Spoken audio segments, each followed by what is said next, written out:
Welcome to the Gallery of Dayak Iban Folklore. This episode is the continuation of episode 5, Danjai and the Remaung sister. The drops of blood upon the ground brought him to the ladder leading up to the longhouse. He did not pause to ask, as was the usual Dayak Iban customs, whether he might walk up or not, but went straight on into the longhouse. Men sitting in the veranda asked him, as he passed them, where he was going and what he wanted. He was too anxious to avenge his wife that he did not answer them. His heart was heavy within him, wondering if he would be able to accomplish his task, and whether he would succeed in leaving the house as easily as he came in. But he was so determined to avenge his wife's murder that he did not care much about what would happen to him after that. When he reached the family apartment of the head of the longhouse, a girl greeted him. She asked him to sit down and spread a mat for him. As he sat down, he saw drops of blood on the fireplace, and looking up, he noticed a fresh head among the skulls hanging there. His heart contracted in pain. It was the head of his wife. The girl brought him a brass vessel of betel nut that Danjai loved to chew. Help yourself, Danjai. We did not expect you to visit us so soon.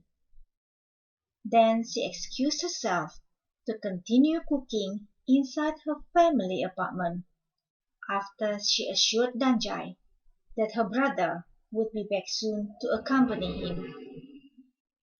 True to her words, the Remaung came home not long after, carrying on his shoulder a bundle of sugar cane. I am very pleased to see you, Danjai, he said. Would you like some sugar cane? If so, help yourself. Looking at the sugar cane offered to him, Danjai did not have the appetite to eat, but fearing his host should think he had come to kill, he pretended to eat a little to put his host off his guard. He heard the Remaung say to his sister in the apartment that she had to cook extra food, as Danjai would eat with them that evening. Then he left them to the river to bathe. Danjai was too busy thinking how he could get his vengeance that he did not notice how curious it was that they should know his name when they had never met him before.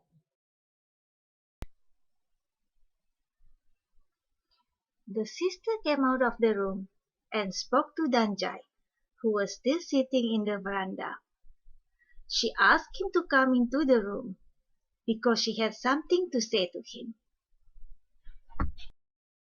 Yes, Danjai, she said to him kindly. I know of your trouble, and I am sorry for you. However, if you follow my advice, all will be well. You must be careful, for my brother is easily angry, and has no scruples about killing anyone who displeases him. Our own people hate him, for he is merciless, but no one dares to attack him, for all fear him greatly. Now, listen carefully to what I have to say.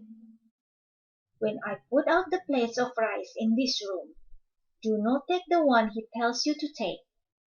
Take any of the others, for the one he wishes you to have is sure to contain some poison. Later on, when you retire to rest, do not spend the night on the mat spread out for you, but sleep somewhere else, and put the wooden mortar for pounding paddy on your mat instead. On the second night, place the wooden mill for husking the paddy on your mat.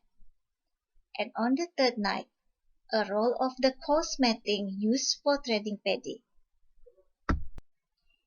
If his 3 attempts to kill you are unsuccessful, then he will be in your power and will do what you command.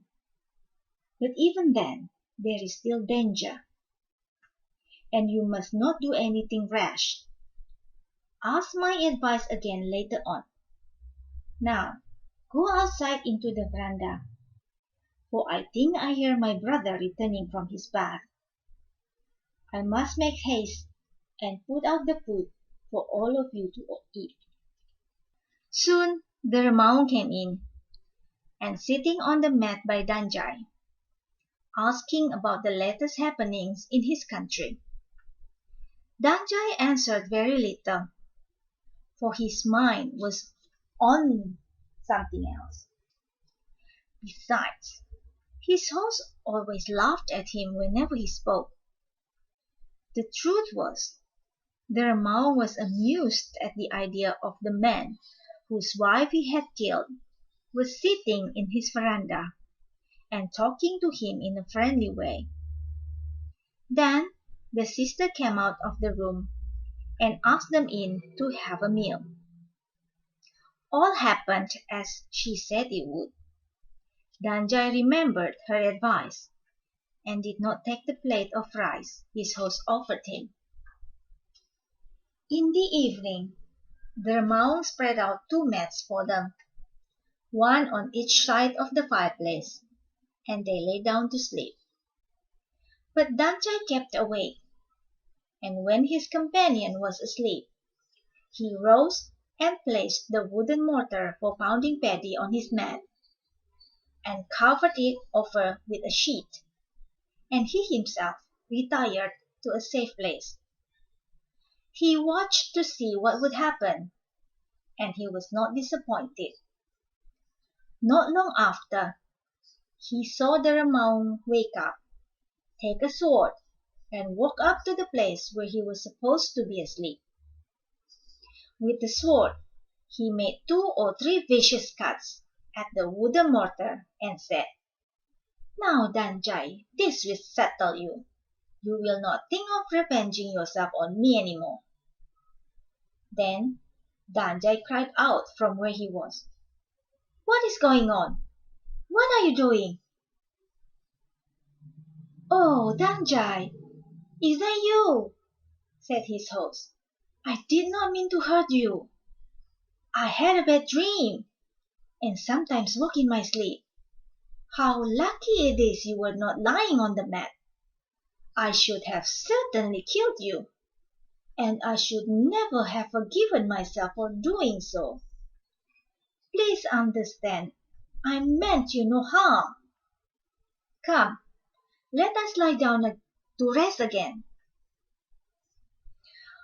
On the 2 following nights, the Remaung attempted to kill Danjai, but failed each time, because, following the advice given to him, Danjai placed first the wooden mill for husking paddy on his mat, and next a roll of coarse matting, used for threading paddy, while he lay somewhere else.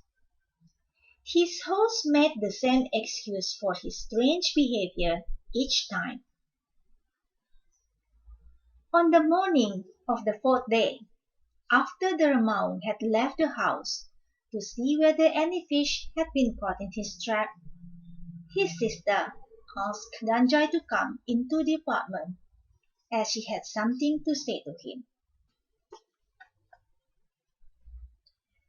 "Now, Danjai," she said, "as I told you before, since my brother has not been able to kill you these 3 days, he is now in your power, and he will do anything you ask of him.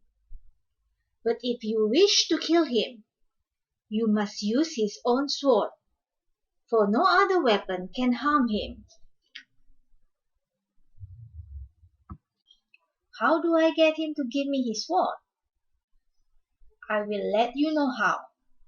But first, you must promise me a few things. First of all, you must bring his head to me, and I will give you your wife's head in exchange for it. But you must not let anybody know that you have killed my brother. Next, on your returning home, you must go on a warpath and bring back to me the head of your enemy, to enable me to put away the mourning of myself and my relatives for the death of my brother.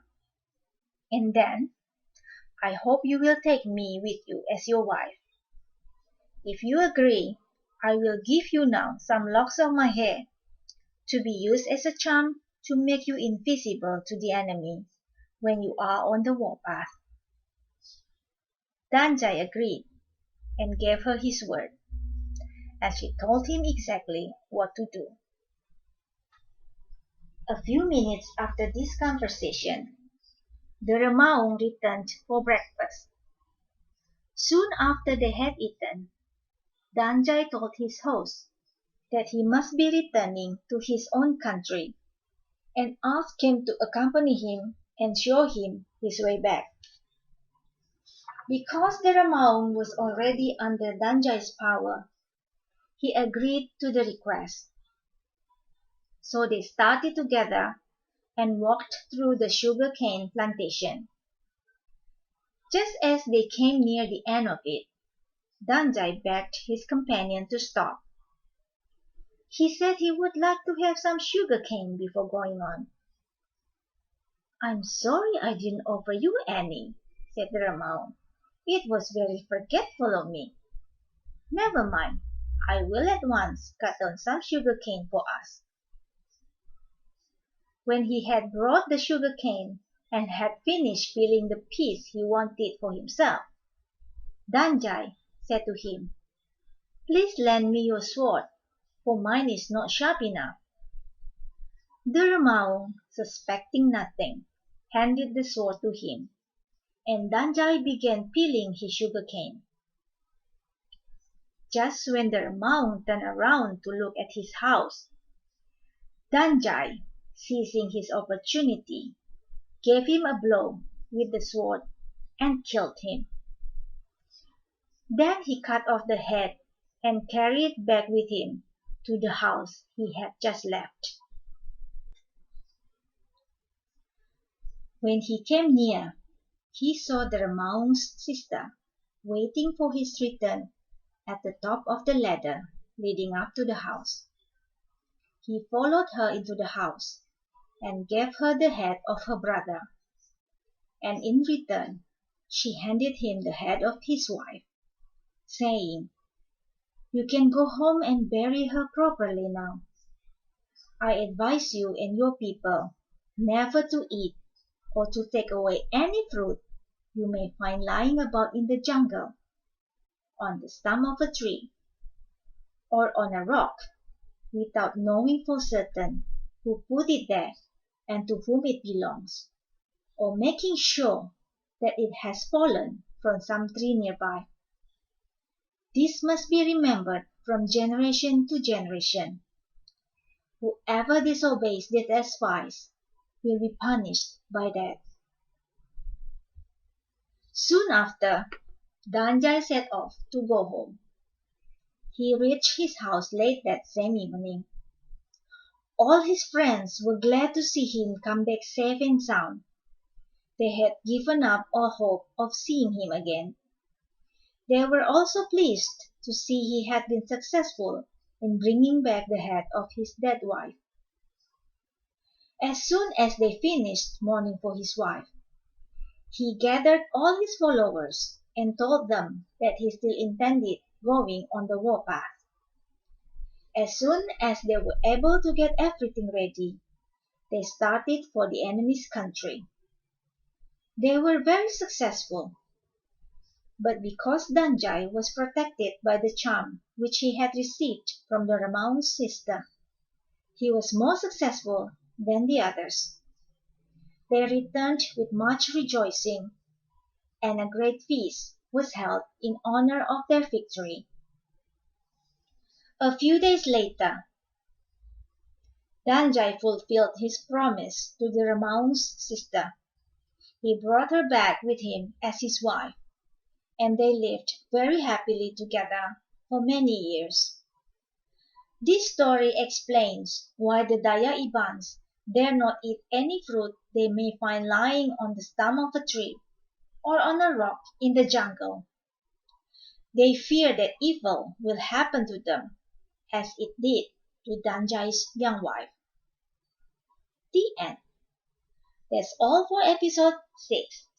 See you in the next episode. Your host, Indai Sampurai.